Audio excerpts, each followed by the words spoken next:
특히 신앙생활을 하고 있는 그리스도인들에게 이런 역설적인 애매함은 필수입니다. 예를 들어 이런 거예요.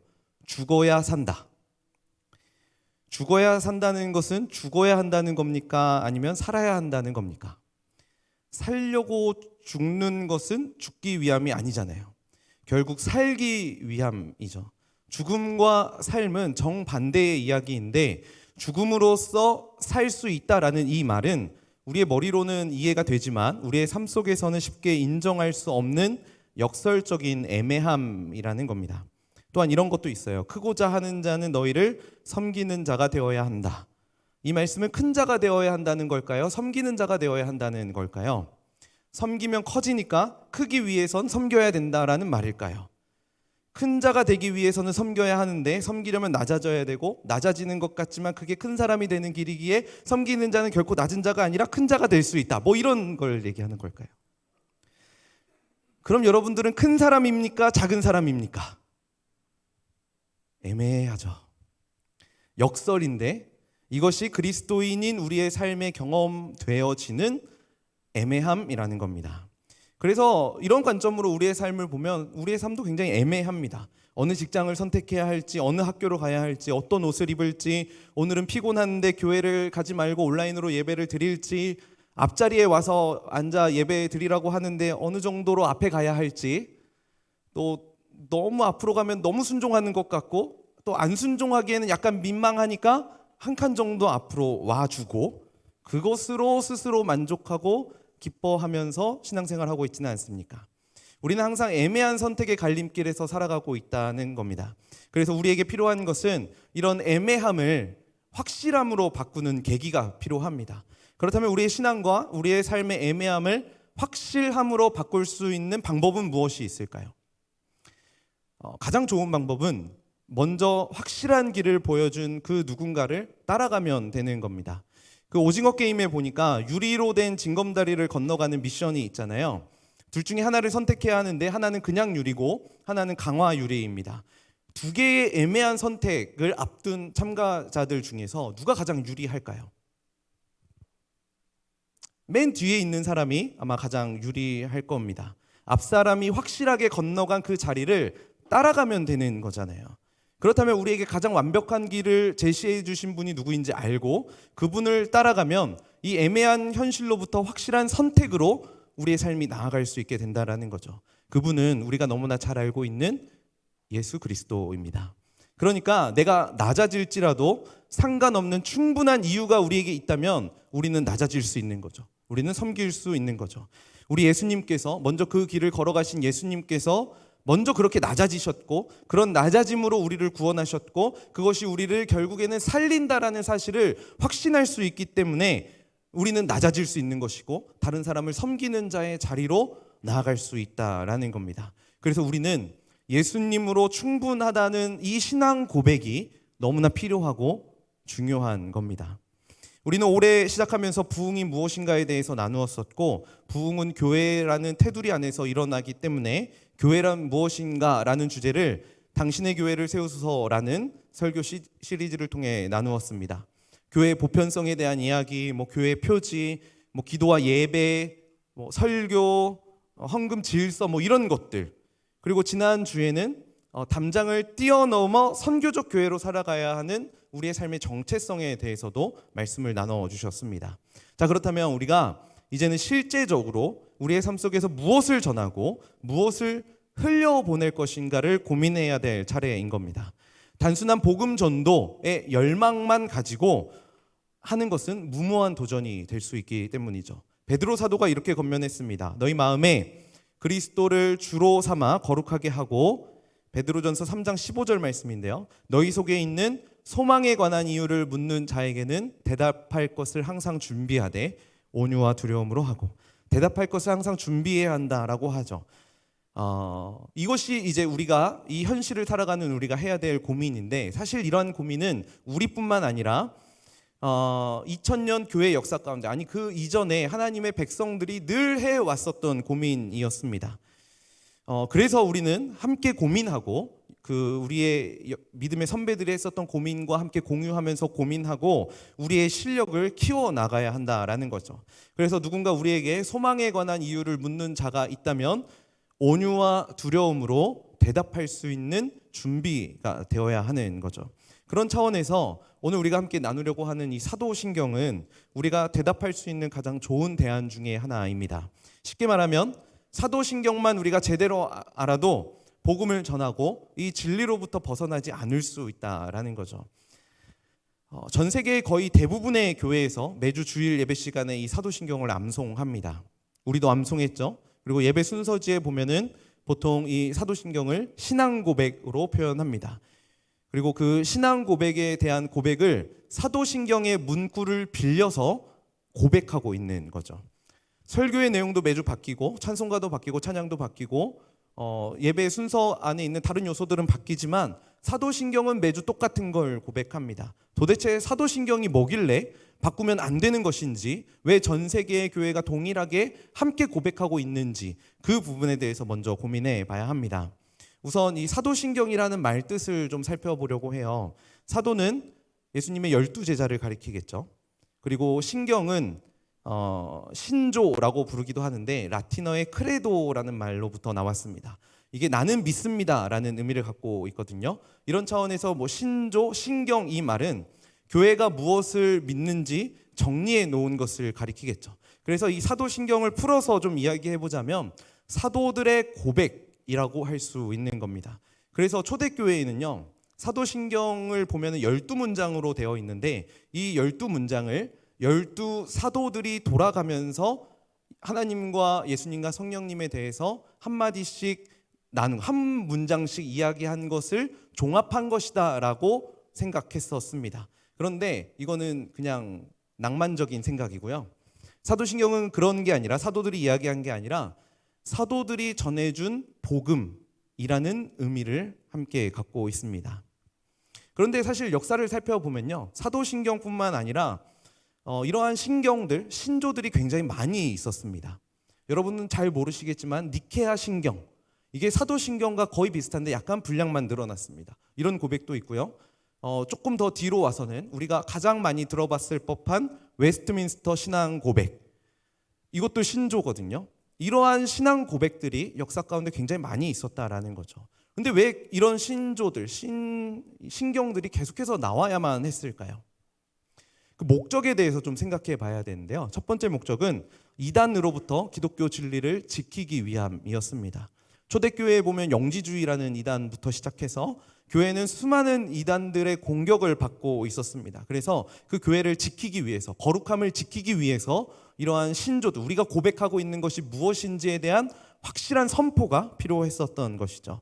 그리고 신조들이 필요했었던 두 번째 목적은요, 교회 안에 있는 성도들을 세례받는데 그 교육을 하기 위함이었습니다.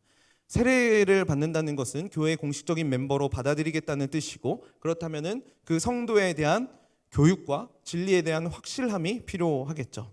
그리고 우리가 함께 이 공동체가 같은 신앙 고백을 한다면 공동체가 약속하고 지키려는 것이 분명해질 것입니다. 우리가 성경 전체를 공부하기에는 너무 분량도 많고 시간도 오래 걸릴 거 아니에요. 그래서 이 성경을 간단하게 정리하고 이 성경을 고백할 수 있는 신조들이 필요했었던 거죠.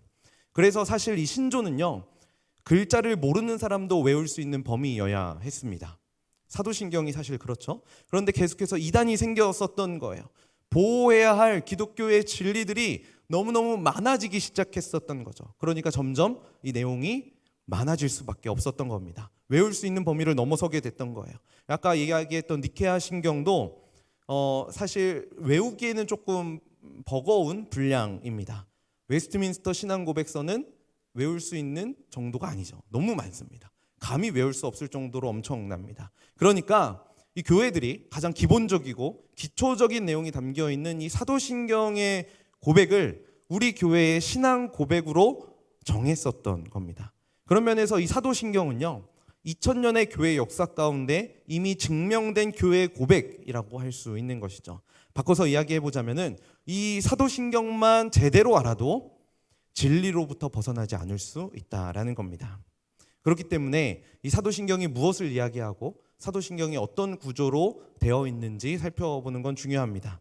사도신경에는 나는 믿습니다가 몇 번 나올까요? 그냥 무의식적으로 외워서 잘 모르시겠죠. 그리고 어쩌면은 우리말에는 좀 그게 잘 드러나지 않을 수 있는데 3번 등장합니다. 보여주세요. 네. 나는 믿습니다. 나는 믿습니다. 나는 믿습니다.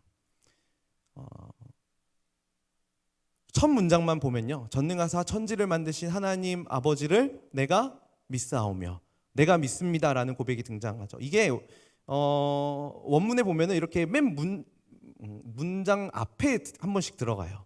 그러니까 우리말에는 내가 믿사오며 이렇게 이야기하지만 원문에는 내가 믿습니다. 전능하신 하나님, 천지를 만드신 하나님, 아버지이신 하나님, 이런 고백이라는 거죠. 그래서 맨 위에는 성부 하나님에 대한 고백, 그리고 두 번째는 성자 예수님에 대한 고백, 그리고 마지막은 성령 하나님에 대한 고백이 등장하는 겁니다. 그러니까 정리해 보자면 사도신경은 성부 하나님, 성자 하나님, 성령 하나님, 삼위일체의 하나님을 믿는 고백이라고 정리할 수 있는 겁니다. 그래서 오늘은 사도신경의 가장 첫 번째 고백인 우리가 믿는 하나님은 어떤 분이신지에 대한 부분을 생각해 보려고 합니다. 우리 하나님 뭐라고 이야기하죠? 전능하시고 천지를 만드시고 아버지이신 분. 사실 우리말로 이 사도신경을 고백할 때는요, 전능하사 천지를 만드신 해서 이 전능이라는 말이 천지를 만드신 것을 꾸며주는 것처럼 느껴집니다. 천지를 만드셨기 때문에 전능하신 하나님처럼 보여지지만 아까 제가 얘기했지만 이게 따로 되어 있습니다. 나는 믿습니다. 전능하신 하나님, 그리고 천지를 만드신 하나님, 그리고 아버지이신 하나님, 이 세 개로 고백하는 거죠. 전능하신 하나님이라고 가장 먼저 이야기를 해요. 여러분들은 이 전능하신 하나님이라는 말을 들으면 어떻게 느껴지십니까? 여러분들은 우리 하나님 전능하시다고 믿으세요? 믿으세요? 그렇다면 전능함은 어디까지 나타나는 걸까요? 그리고 사도신경은 왜 지혜로우신 하나님, 전지하신 하나님, 신실하신 하나님, 은혜로우신 하나님, 이런 고백들 제쳐두고 왜 전능하신 하나님이라는 표현으로만 고백을 할까요? 아마 전능하시다라는 표현 안에 그 모든 것들이 담겨져 있기 때문에 아우르는 표현이라고 생각했기 때문에 고백했을 것 같아요. 그런데 아무리 생각해봐도, 아무리 묵상해봐도 이 전능하시다라는 표현 안에 약간 애매한 표현들이 좀 있다라는 거예요. 이런 거예요. 우리 하나님 전능하시니까 일어난 일을 일어나지 않은 것으로 만드실 수 있을까? 이미 일어난 일인데 일어나지 않은 걸로 만들어 버리시는 거예요. 전능하시니까 못 하실까요? 전능하시면 이런 것도 해야 되는 거 아니에요? 아니면은 우리가 막 과거에 실수했었던, 막 지금 생각해도 이불킥하고 싶은 그런 일들 없는 것처럼 해주신다면 얼마나 좋을까? 우리 하나님 전능하시니까 이런 일 하실 수 있지 않으시겠어요? 그런데 왜 하나님 이런 일은 하시지 않으실까요? 제가 이 전능하심과 관련해서 이런저런 자료를 찾아보다가 돌의 역설이라는 가설을 제시한 것을 보았습니다. 이런 거예요. 1번은 하나님은 잘 생각해 보셔야 돼요. 하나님은 자신이 들 수 없는 돌을 만들 수 있거나, 화면 없나요? 자신이 들 수 없는 돌을 만들 수 없다. 하나님이 들 수 없는 돌을 만들 수 있거나 들 수 없는 돌을 만들 수 없다. 머리 잘 굴리셔야 돼요. 두 번째, 하나님은 자신이 들 수 없는 돌, 하나님이 들 수 없는 돌을 만들 수 있다면 전능하지 않아. 왜? 그 돌을 들 수 없기 때문에. 하나님은 자신이 들 수 없는 돌을 만들 수 없다면 전능하지 않다. 왜냐하면 들 수 없는 돌을 만들지 못하셨기 때문에. 고로 하나님은 전능하시지 않다. 이해되셨어요? 이게 되게 황당하더라고요. 우리 하나님 돌 만드실 수 있겠죠, 그죠? 그런데 하나님 스스로가 들 수 없는 돌을 만드실 수 있을까요? 없을까요? 만들 수 없다면 전능하시지 않은 거죠. 그것도 못 만드신 하나님이 어떻게 전능하다고 할 수 있어요? 전능이잖아요. 모든 것을 하실 수 있는. 반대로 그러한 돌을 만들지 못한다면 또한 전능하지 않다라고 이야기해요. 사실 이런 논리는요 굉장히 허접합니다. 양자택일, 다른 가능성들은 제시하지 않은 채 논리를 단순화시켜서 하나님이 들 수 없는 돌이 실제로 존재하는 것처럼 전제하고 논리를 이끌어가고 있기 때문에 굉장히 허접한 논리예요. 그래서 우리는 한번 이 하나님의 전능하심에 대해서 고민해 봐야 합니다. 우리 하나님은 자신이 가지고 있는 이 전능함을 무제한적으로 임의로 자기 마음대로 원하는 대로 휘둘러서 사용하시는 분이실까요? 이런 논란과 관련해서 어거스틴이 이런 이야기를 했어요. 원하는 것을 행함으로써 전능하다고 하는 것이지 원치 않는 것을 당함으로써 전능하다고 하지 않는다. 다시 한번 읽어볼게요. 원하는 것을 행함으로써 전능하다고 하는 것이지 원치 않는 것을 당함으로써 전능하다고 하지 않는다. 그리하여 하나님은 바로 전능하기 때문에 어떤 일을 행하지 못한다는 말이 된다. 전능하시기 때문에, 우리 하나님이 전능하시기 때문에 할 수 없는 일이 있다라는 거예요. 전능하시기 때문에 들 수 없는 돌은 만들지 않으시는 분이라는 거죠. 이런 거예요. 전날 시험 공부를 하나도 하지 않았는데 기적적으로 모든 시험 문제를 맞출 만한 전능하심을 우리 하나님은 보여주시지 않는다라는 거예요. 하나님이 만들어 놓으신 창조 세계의 질서와 어긋나기 때문이죠. 집에 있다가 늦잠을 잤는데 순간 이동으로 교회를 옮겨주신다면 얼마나 좋겠어요. 우리 전능하신 하나님이 그렇게 하신다면 얼마나 좋겠지만 우리 하나님은 이런 식으로 전능하심을 보여주시지 않는다라는 거죠.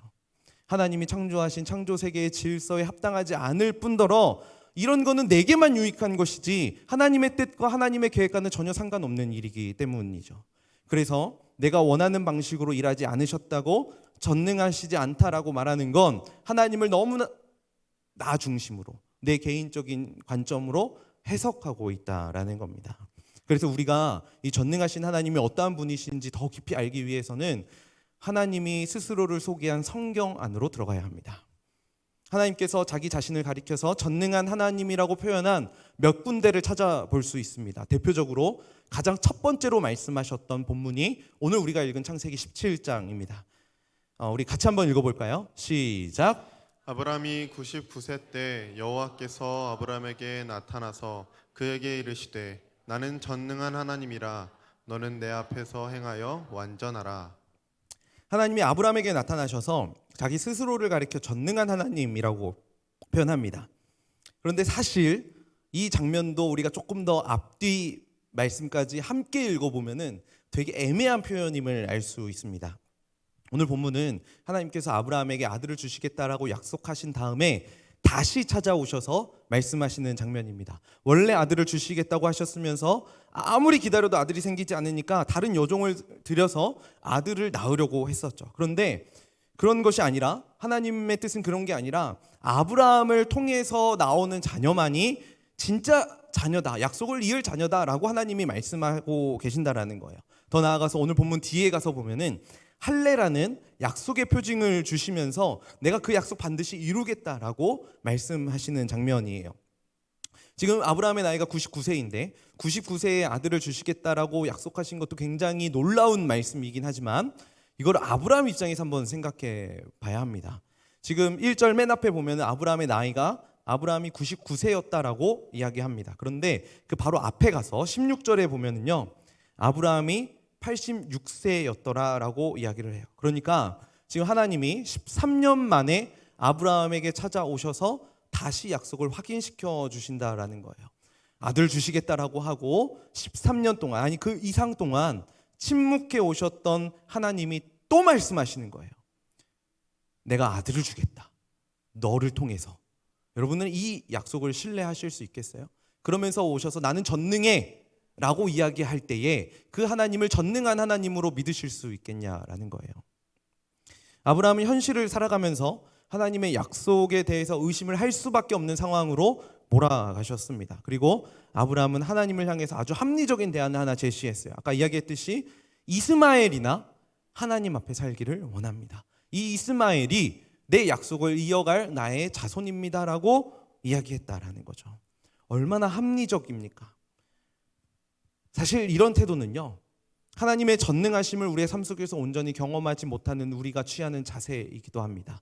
합리적인 대안을 제시하면서 마치 이것이 하나님이 주신 좋은 기회라고 착각하면서 합리화하면서 이 하나님이 주신 기회다라고 이야기하고 있다라는 거예요.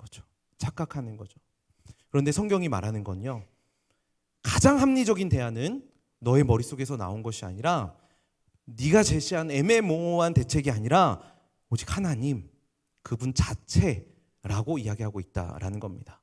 그리고 그러한 하나님을, 전능한 하나님을 명제적으로 전능한 하나님이야 라고 선포하면서 알려주시는 게 아니라 내러티브, 이야기를 통해서, 특별히 역사를 통해서 그 전능하심을 증명해 가신다라는 거예요. 그래서 오늘 본문을요, 한번 하나님께서 역사를 이끌어 가시는 관점에서 보려고 합니다. 오늘 본문에 보면 전능하신 하나님이 등장하고 또 전능하신 하나님이 등장하는 부분이 있습니다. 거기가 어딜까요? 모르죠? 28장입니다. 같이 읽어볼까요? 시작! 전능하신 하나님이 내게 복을 주시어 내가 생육하고 번성하게 하여 내가 여러 족속을 이루게 하시고. 이 말씀 누가 하는 말씀일까요? 이삭이 자기 아들 야곱에게 하는 말씀입니다. 그리고 그 다음 4절에 보면 이렇게 이야기해요. 아브라함에게 허락하신 복을 내게 주시되 너와 함께 내 자손에게도 주사 하나님이 아브라함에게 주신 땅 곧 내가 거류하는 땅을 내가 차지하게 하시기를 원하노라. 그러니까 아브라함으로부터 주어진 복이 자손에 이르기까지 이어지는 그 하나님의 약속을 확실하게 선포하고 있는 아브라함의 아들이었던 이삭의 고백을 볼 수 있다라는 거예요. 그리고 이 전능하신 하나님이 어디까지 이어지냐면은 실제로 야곱에게까지 이루어집니다. 야곱에게 찾아가신 하나님이 이렇게 이야기하세요. 35장 11절 말씀 같이 읽어보겠습니다. 하나님이 그에게 이르시되 나는 전능한 하나님이라 생육하며 번성하라. 한 백성과 백성들의 총회가 내게서 나오고 왕들이 내 허리에서 나오리라. 전능하신 하나님으로 인해서 아브라함으로부터 시작된 이 아브라함의 가문은 이삭을 넘고 야곱을 넘어 이스라엘로 확장되어져 가고 있음을 창세기의 역사 안에서, 문맥 안에서 볼 수 있는 거죠. 그래서 성경은 항상 이 전능하신 하나님에 대해서 소개할 때 나는 전능한 하나님이야 라고 말하고 끝나는 게 아니라 항상 나는 아브라함과 이삭과 야곱의 하나님이다 라고 함께 말씀하신다라는 거예요. 결국 이러한 약속은 하나님의 전능하심은 단순히 명제적으로 어떤 일을 하셨기 때문에 하나님은 전능하십니다라고 결정되는 것이 아니라 역사 가운데, 우리가 살아가는 삶 가운데 어떤 일을 해 나가시느냐를 통해서 그 하나님의 전능하심이 증명되고 드러나게 된다라는 겁니다. 그래서 아브라함에게 나타나셨던 그 하나님의 전능하심은 아브라함 때에도 이루어지긴 했지만 그 더 확실하게 이삭과 그의 아들인 야곱을 통해서 선명하게 드러나는 것들을 성경에서 발견할 수 있는 거죠. 그러니까 아브라함의 역사, 이삭의 역사, 야곱의 역사 함께 살펴보면서 전능하신 하나님이 어떻게 일하셨는지를 볼 수 있다라는 겁니다. 그런 차원에서 우리는 한번 생각해 봐야 합니다. 이스라엘의 역사 가운데 하나님께 가장 어려웠던 것은 무엇이었을까요? 전능하신 하나님께서 이스라엘의 역사가 흘러가는 그 과정 가운데에 하나님이 하셨던 일 중 가장 어려웠던 일, 저는 오히려 하나님께 들 수 없는 돌을 만드는 건 훨씬 더 쉬운 일이었을 거라 생각해요. 그런데 우리 하나님은 가장 어려운 걸 하셨습니다. 바로 인간의 모습으로 이 땅에 오시는 것이죠. 그래서 자신의 아들에게 모든 고난과 아픔을 겪게 하시고 그걸 통해서 우리를 구원하십니다. 그런데 우리 하나님이 그렇게 하셨어야만 했었던 이유가 있어요. 하나님은 전능하시지만 우리를 사랑하시기 때문이죠. 그래서 절대 불가능한 그 일을 전능하신 하나님께서 사랑으로 그 일을 행하셨던 겁니다. 그게 그 하나님이 우리의 아버지이시기 때문입니다. 마찬가지로 사도신경에서도 하나님에 대해서 한 가지 더 소개해주는 하나님의 이름이 있습니다. 오늘 창조하신 하나님에 대해서는 좀 깊이 살펴볼 수는 없을 것 같은데 그 다음의 고백인 아버지 하나님이라는 고백이죠. 하나님이 우리의 아버지시라는 이 고백, 불가능한 일이 전혀 없으신 전능하신 하나님이 나의 아버지라는 거죠. 결국 이 말은 너무나 당연한 말이지만 하나님이 우리 아버지시니까 우리는 그분의 자녀가 되겠죠. 요한복음에서도 분명하게 우리의 정체성을 이렇게 이야기합니다. 영접하는 자, 곧 그 이름을 믿는 자들에게는 하나님의 자녀가 되는 권세를 주셨다. 그러니까 예수님을 영접하고 예수님의 이름을 믿으면 우리는 하나님의 자녀가 되는 겁니다. 그래서 우리는 하나님을 아버지, 아빠라고 부를 수 있는 거죠. 로마서에 가서 보니까 우리가 아빠, 아버지라고 하나님을 부른다라고 고백하죠. 우리는 친근하게 하나님 아버지를 향해서 아빠라고 부를 수 있는 자들입니다. 그런데 우리가 이 아빠라고 부를 수 있는 근거가 어디서부터 출발하느냐라는 거예요. 사실 이 고백은요, 예수님께서 가장 먼저 하셨던 고백입니다. 우리 마가복음 14장 말씀 같이 읽어볼까요? 이르시되 아빠 아버지여 아버지께서는 모든 것이 가능하오니 이 잔을 내게서 옮기시옵소서. 그러나 나의 원대로 마시옵고 아버지의 원대로 하옵소서 하시고. 예수님이 먼저 아버지를 향해서 아빠 아버지라고 고백하셨습니다. 그리고 우리는 그 예수님의 이름을 믿기 때문에 예수님처럼 하나님을 아버지라고 고백할 수 있는 거죠. 그리고 그 다음에 예수님이 어떻게 하셨어요? 그 잔을 마시잖아요. 십자가로 가셨다라는 거예요. 그 구원을 통해서 하나님을 아빠 아버지라고 부를 수 있는 거죠. 그런 차원에서 히브리서의 이 고백이 굉장히 위로가 됩니다. 2장 11절 같이 읽어볼게요. 거룩하게 하시는 이와 거룩하게 함을 입은 자들이 다 한 근원에서 난 자라. 그러므로 형제라 부르시기를 부끄러워하지 아니하시고. 예수님께서 우리를 형제라 부르시기에 부끄러워하지 않으신대요. 예수님이 우리의 제일 큰 형님 되시는 거죠. 그리고 예수님의 동생으로서 우리 하나님을 아버지, 아빠라고 부를 수 있는 겁니다. 이렇게 하나님은 우리 아버지이세요. 전능하시고 세상을 만드시고 세상을 다스리시는 그분이 우리의 아버지이시랍니다. 여기서 아버지의 이미지는 가정을 만들어 놓고 방임하는, 돈만 던져주는 그런 아빠의 이미지는 아니죠.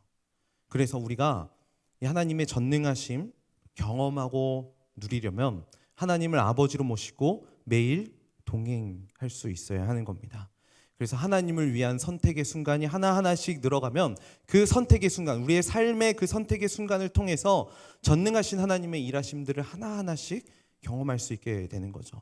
아마 우리가 전도하는 것, 직장에서 살아가는 것, 학교에서 살아가는 것, 그리스도인으로 살아가는 것 마찬가지일 겁니다. 그냥 세상의 흐름에 맡겨서 세상이 원하는 대로 살아가면 그냥 그 정도 경험하는 거예요. 그런데 용기 있게 가서 예수님을 알지 못하는 자들에게 예수님 믿으세요라고 전하는 것, 기독교인으로서 술, 담배를 거절하고 나는 주의를 꼭 반드시 지켜야 합니다, 예배를 지켜야 합니다라고 그 원칙을 내세우면 그때에 그런 선택을 할 때에 전능하신 하나님의 일하심의 그 손길들을 우리의 삶을 통해서 경험할 수 있게 된다는 거죠. 그런데 우리가 도전을 안 해요. 그리스도인이면서 예수님의 구원의 그 은혜를 누리고 있으면서 도전을 안 해요. 그러면서 하나님이 나와 함께 하시기를 원해요. 함께 하시지 않는다고 불평하고, 왜 내 삶에는 특별한 기적과 은혜를 베풀어 주시지 않는 것입니까? 불평하고 불만을 표현하는 거죠. 그런데 우리가 가만히 있으면 그 하나님의 전능하심을 경험할 수가 없다라는 거예요. 그래서 여러분, 우리 좀 도전했으면 좋겠어요.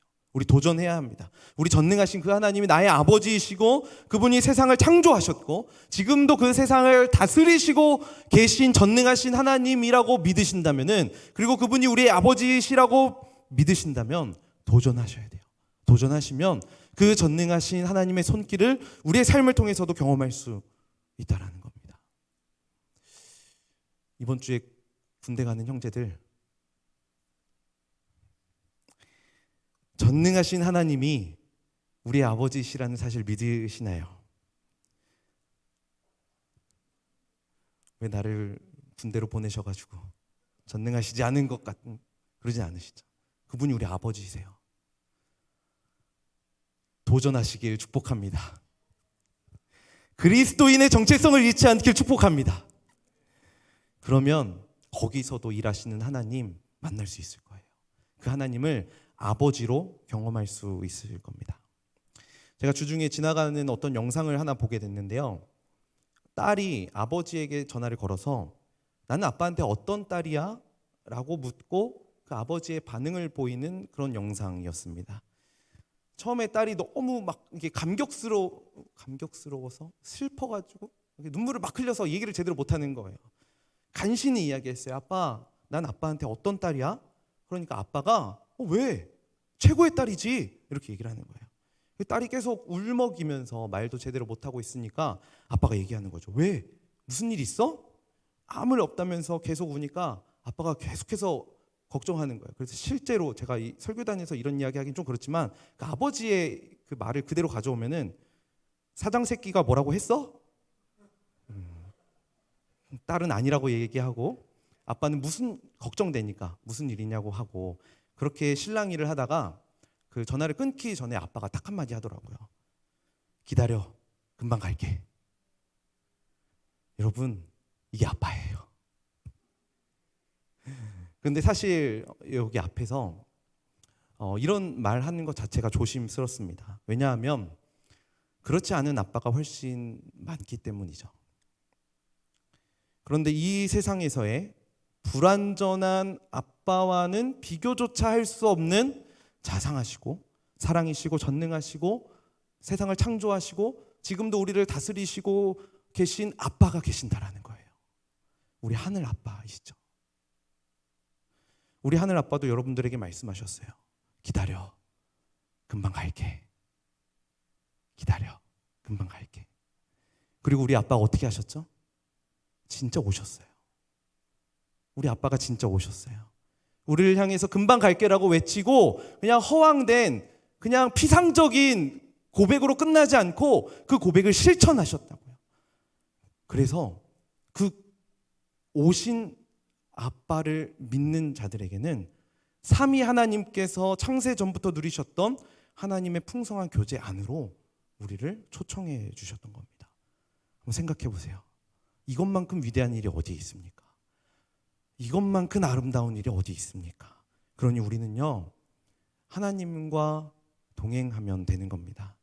아버지이신 그분을 믿고 신뢰하면 되는 겁니다. 그리고 그렇게 하나님과 동행하면서 하나님과 교제하며 살아가는 자녀들이요 나뿐만 아니라 여러분 옆에도 있어요. 우리 공동체가 그런 고백을 하잖아요. 우리가 함께 신앙 고백, 사도신경으로 우리의 신앙을 하나님 앞에 고백했습니다. 그래서 이 공동체는요 하나님 자녀의 공동체임을 여러분들 기억하셔야 돼요. 내 옆에 있는 사람이 비록 별 볼 일 없는 것처럼 보여도 별거 아닌 것처럼 보여도 쓰잘데기 하나 없는 것처럼 보여도 여러분 그 사람 하나님의 자녀입니다.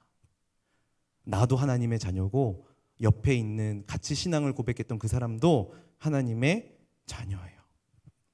내가 끔찍하게 마음에 들어 하지 않는 개 있잖아요. 개. 그 마음속에 떠오르는 개도 하나님의 자녀예요. 기억하셔야 됩니다. C.S. 루이스가요 영광의 무게에서 이렇게 얘기했어요. 신이나 여신이 될 수 있는 사람들과 어울려 산다는 것은 보통 일이 아닙니다. 미래의 그 모습을 우리가 볼 수 있다면 당장이라도 무릎 꿇고 경배하고 싶어질 존재가 되거나 지금으로선 악몽에서나 만날 만한 소름 끼치고 타락한 존재가 되거나 이 사실을 꼭 기억하고 살아야 합니다. 우리는 이 두 가지 엄청난 가능성을 염두에 두고 모든 사람을 대해야 합니다. 잘 생각해 보세요. 우리 공동체 안에도 둘 중 하나예요. 우리 하나님의 형상이잖아요. 그리고 하나님의 풍성한 교제 안으로 들어갈 사람들이잖아요. 신이나 여신이 될 수 있는 사람이거나 아니면 그런 관계로부터 완전히 단절되어서 영원히 고통과 두려움 가운데 거할 사람들 중 하나겠죠. 바로 옆에 함께 신앙 고백을 했던 그 사람이 내가 끔찍하게 싫어했던 걔도 하나님과의 교제 가운데 있는 하나님의 자녀라는 겁니다. 저는 이 표현이 너무 멋있었어요. 신이나 여신이 될 수 있는 사람들. 하나님과의 풍성한 교제 가운데 누리는 그리스도인의 정체성에 대해서 이야기했었던 거죠. 그래서 우리 마지막으로요. 우리 사도신경을 좀 하나님 앞에 고백하면서 이 신앙 고백을 좀 한 목소리로 좀 하나님 앞에 올려드렸으면 좋겠어요. 그런데 시간 사도신경 고백할 때요. 좀 또박또박 큰 목소리로 함께 했으면 좋겠어요. 여러분들 외울 수 있잖아요. 그죠? 그리고 외울 때요. 옆에 사람의 고백에 좀 귀 기울여서 옆에 사람이 어떻게 신앙 고백을 하는지 함께 한 마음으로 좀 고백했으면 좋겠습니다. 왜냐하면 그 사람이 고백하는 것도 하나님 자녀로서의 고백이기 때문이에요. 우리 사도신경 으로 우리 하나님 앞에 좀 신앙 고백 올려드릴 텐데요. 우리 또박또박 하나님 앞에 고백하며 올려드리겠습니다. 우리의 신앙을 고백하겠습니다. 전능하사 천지를 만드신 하나님 아버지를 내가 믿사오며 그 외아들 우리 주 예수 그리스도를 믿사오니 이는 성령으로 잉태하사 동정녀 마리아에게 나시고 본디오 빌라도에게 고난을 받으사 십자가에 못 박혀 죽으시고 장사한 지 사흘 만에 죽은 자 가운데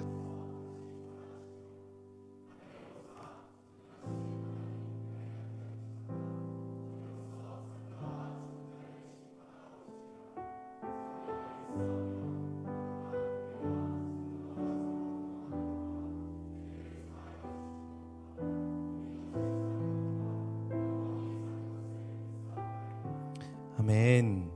우리가 앞으로 이 사도신경을 하나하나 살펴보면서 우리가 믿는 분이 누구인지, 그 전능하신 하나님, 아버지신 하나님이 우리에게 어떤 일을 하셨는지 함께 살펴볼 것입니다.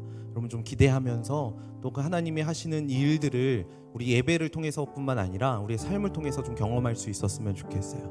그리고 우리는 그렇게 경험할 수 있습니다. 왜냐하면 그 하나님이 우리의 아버지이시거든요.